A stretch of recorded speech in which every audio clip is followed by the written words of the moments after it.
Hi everyone. So, for those who's using Erbauer paint sprayer and having issues without adjusting and stuff like that, so I decided to make a small video explaining my experience and how to maybe dial it in. The videos I found online, they didn't really explain it a lot, and the guy's been like unpacking just from the shop and stuff like that. So, for the beginners, I think the most important thing is the viscosity of the paint. The set comes with a small funnel, but you would still need to dial it in because I found that it doesn't work for the paints that I use. I used before water-based, so at the moment I'm spraying doors. I was using the water-based on my previous job, and I had a bit of an issue that the paint, when you spray doors, the paint easily chips. So because obviously the door's been used often and stuff like that, you bring something in, you nick it, and then yeah, you get chips. So I switched to oil base, and I'll be testing next week urethane, water-based urethane. So I'm not spraying in the client's house oil based, because if the people live inside the house, you know, the fumes and stuff like that. So my sprayer, as you can see, is being used. It's all bad, you know, it's all oversprayed and stuff like that. So I will explain the most basic things, and I'll try to show a few examples. So you can't use straight up paint. So at the moment I'm using Fleetwood, Satinwood, Brilliant White. So I will show you what's happening when you spray with, when you try to spray without diluted paint. And then we're gonna go what's happening if you over dilute it, and what would be the best viscosity of the paint. There's three main things: viscosity of the paint to get it right, orifice, so that's an eye of the sprayer, and atomization. I found the best that I'm working on a maximum, so you can adjust on the sprayer minimum and maximum air pressure, airflow. I'm working only on a maximum. That is the best. I've seen guys try to spray thicker paint and try to cover it once or two. That just doesn't work for me. I'm spraying at least 3 to 4 times just to get a coverage. So switch the light on. Yeah.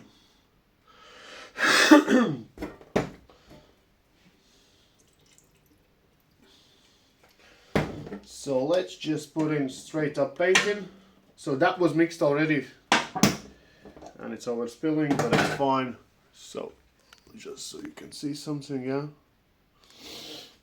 So that's just straight up paint.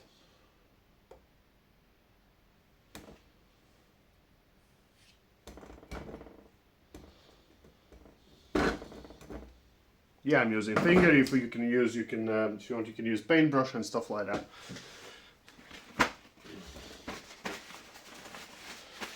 So, few important things about the gun.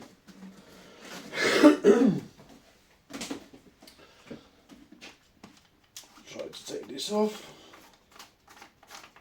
So I haven't cleaned my gun, it's because I sprayed yesterday. And the thing is, if you spray oil-based paints, you don't need to clean them really, because the gun is fully concealed. The only thing that paint's gonna cure is around here.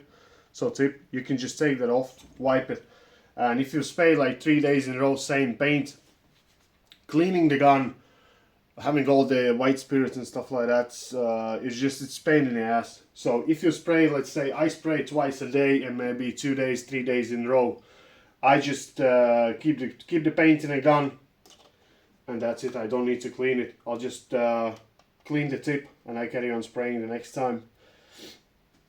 So one important thing is to get the right orifice. Yeah, so I'm using the small bit, which is, I think it was 1.8 millimeters. So we'll assemble it, and I'll slightly try to explain you how to dial it in correctly. So I have found that an orifice on a gun and adjustability, it's way too big. for oil-based and water-based paints when you try to spray doors. Technically you can spray with it, you know, just the walls, and then yes, yeah, you would use the bigger eye, the other nozzle with a, what, it's like 2.5 mm orifice, yeah, the big one. So, but I'll try to show you a little bit, if we can, how little it needs to open. So the needle, I found the best that it literally needs to be moving maybe 1 millimeter. So obviously I'm using thicker paint, so I'll have to make it bigger. So we're never gonna see that, I think, yeah. So let's try to zoom on that. Maybe you can see that the needle moves maximum 1 millimeter in, and that would be too much. So this is nearly maximum out, and when you tighten this nut or whatever, it pushes the needle in and it limits the adjustability. So you can see this wobbles, yeah, this wobbles freely, and there is like 4 mil movement, but I know I'll need more for a thicker paint. But when I'll be spraying the paint that I have mixed already, we will need to dial it in a bit more. So I think even that's going to be too thick for spraying now. So we'll try to dilute it slightly.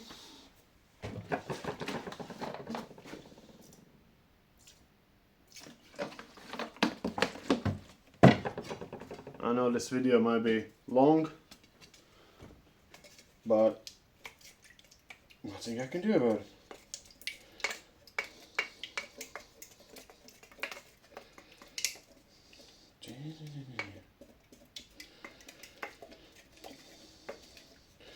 Yep. So I'll show you what happens when you work with too thick of a paint, too thin paint, when paint's too thin, and then the best way I have found to use the gun. And again, yeah, that's just my personal experience. So the paint's a bit too thick.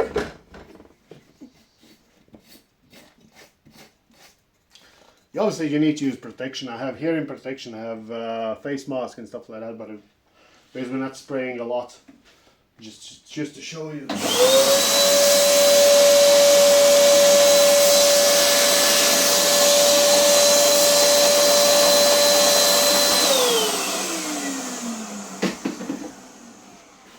So, as you can see, there is not enough atomization, so you have big droplets, big spit. So this happens as well when the gun, when the paint runs out. So never let the paint run empty on a, you know, what do you call it? A jar, God knows. Yeah, so the paint is too thick, and even like I perfectly adjusted the orifice for it, yeah, because I know roughly how much I need. So now I'll make an orifice bigger. One really important thing is, you will do the mistake. Never put a gun on a floor or on a table. Always put it inside, you know, the machine itself, because if it's gonna tip over, there is one thing in the valve, one-way valve, who will allow pressure inside the jar. There's a small rubber that will stick, and it's gonna cause you issue down the line. Never open. Let's say you want to deassemble it or you want to adjust it. Never do it while there's a pressure inside the can. So you always need to relieve the pressure. Listen. Did you hear? So there is pressure inside. If the gun's gonna tip over, you're gonna damage the side, the small bit. I'll show you the show you the mechanism itself. So even when the gun's like that, yeah. So I assemble it. I keep it inside the sprayer itself. So we're gonna work with that. So and I'll show you what I mean. So take this pipe off.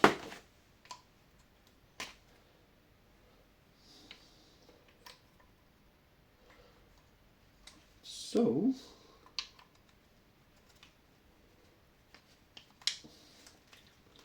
stuck in slightly.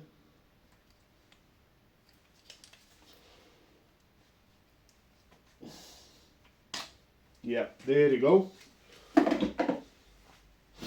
That's the fun dongle. You can deassemble it. I would suggest to deassemble and wash it every single time. So that's a one-way valve. I'm sweating.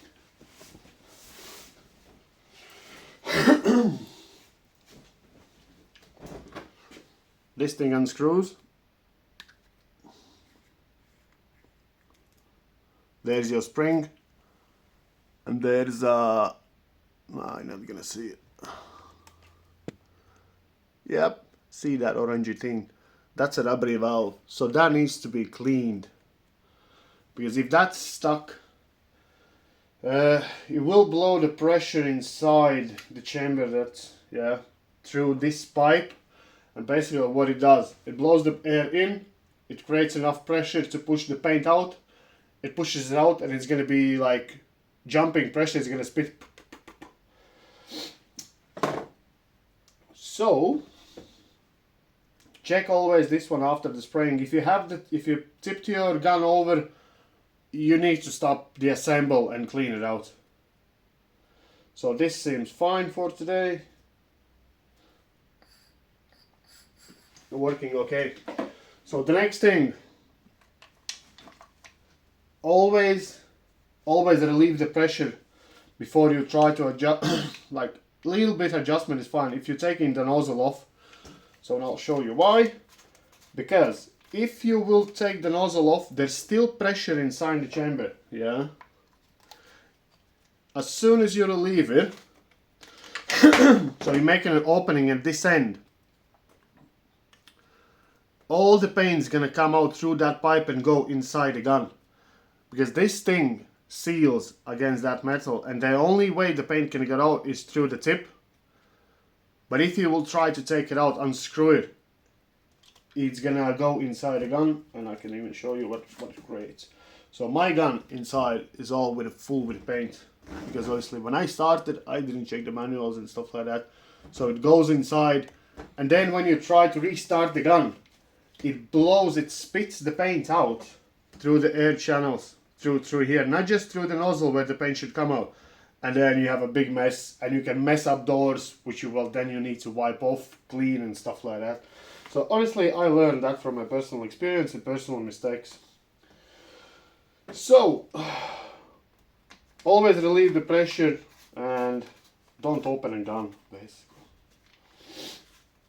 So that's thing number one. So okay, so let's make orifice bigger, yeah? Let's say you don't know how to adjust it.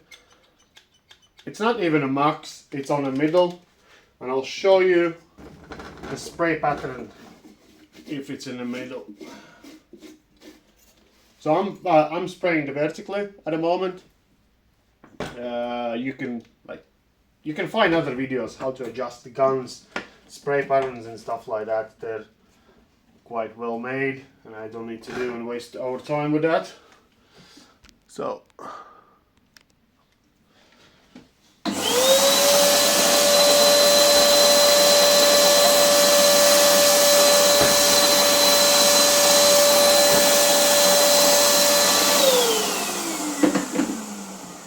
when you adjust the needle in the middle, as you can see how much paint comes out, and it doesn't do the nice coverage, but as you can see the droplets are big. It's not atomized. It's not enough pressure to atomize the paint to make a nice small mist. It will overspray in some spots. There will be a lot of paint and some will not be. So you will not be able to control the coverage. And so if you'll try to cover basically sort of a halfway, yeah, paint's going to be in too thick in the big droplets and will start to run. But in the middle of those big droplets, it will not be covered. So that's why it's really important to get a right thickness on the paint and just work with the smallest orifice possible. That's what I have found for myself. See, relieve the pressure, all the jazz. So I'm gonna pull that out.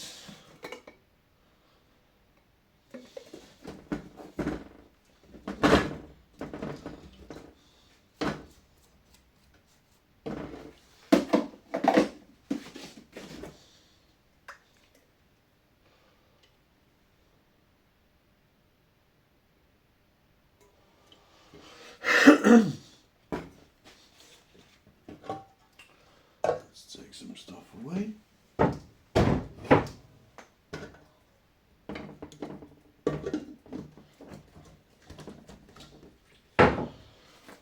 So I have dialed in this paint for myself.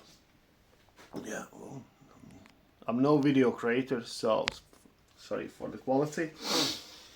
So if I take this stick, I dip it in, and when I lift it, I can lift probably 6 inches before the stream starts to break, like gets dropletty. Just put it in, lift it out, about 6 inches, yeah. So that's my viscosity. So I just dialed it in without a funnel. I found it's just a mess cleaning the funnel every single time and stuff like that, and I've lost it. I can't even find it now. So it will take dialing in. It takes testing. So don't just mix, put a paint in, and just go straight spray doors. No, you'll have to test it for the first day. So okay, let's do the test spray.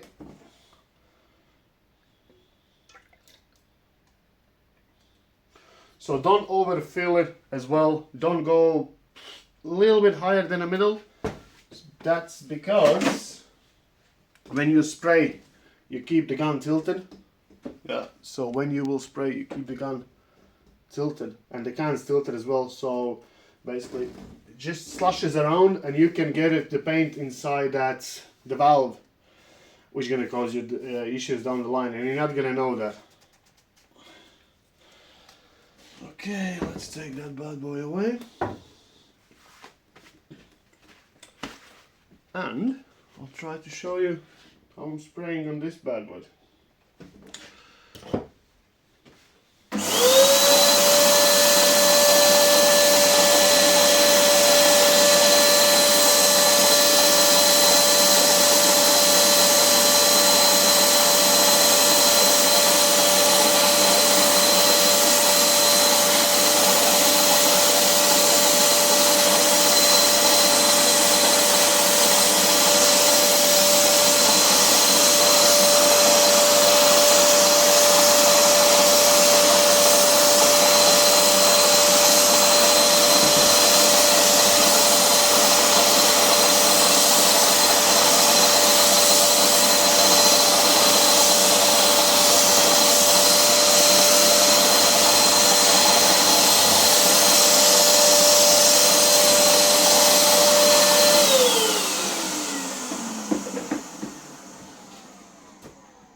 So that's probably as much as I would go on a first coat. It looks better in the camera, but you can see about 70%. Try to cover it with first coat. Yeah, so you can see it doesn't run. Obviously the finish isn't smooth because it's just, you know, unprepared, unprepped MDF. So when I'll show you what happens when you try to go with 100% on the first coat.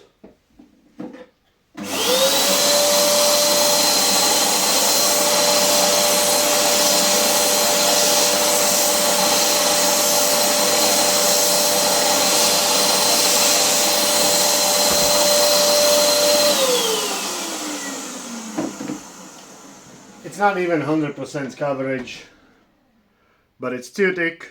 Obviously, well, I'm expecting it to run, but I'm not going to waste over time with that. Yeah, it will create orange peel and it will start to run. So that's that. That's what a gun dialing in, I think. Viscosity, atomization, and orifice. So I'll take that away and I'll try to spray it all.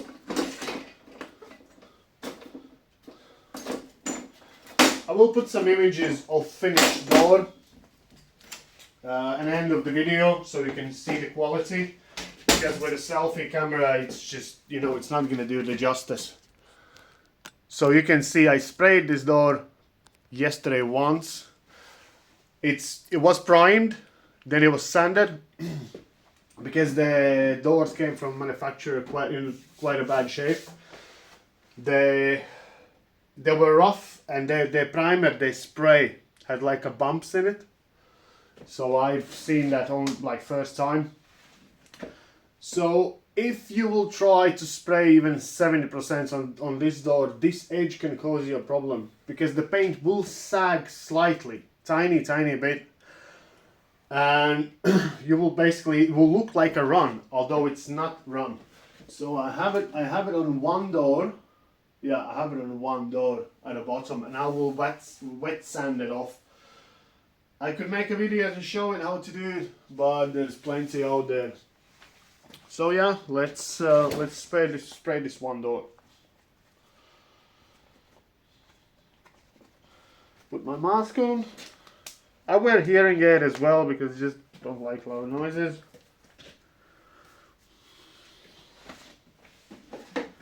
That's it, let's go.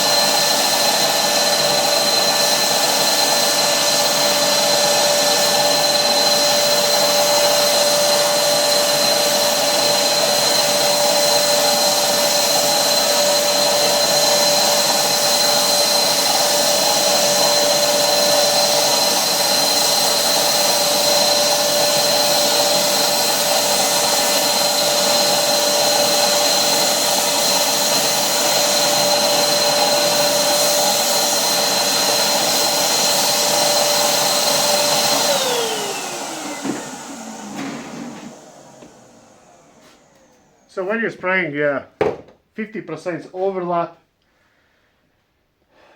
Keep a gun about 8 to 10 inches away. Too close, because obviously, like, you know, it's self-explanatory. It's going to cause you an issue. So we'll try to. So I can't flip the camera. I'll try to see. Can you see the finish? It's not perfect, but it, like you can see, it's a little bit, some spots a little bit maybe drier, like somewhere over here, yeah. But it doesn't really matter because you can't cover 100%. If you're gonna try to cover 100%, it's gonna run. When the paint dries, it looks perfect.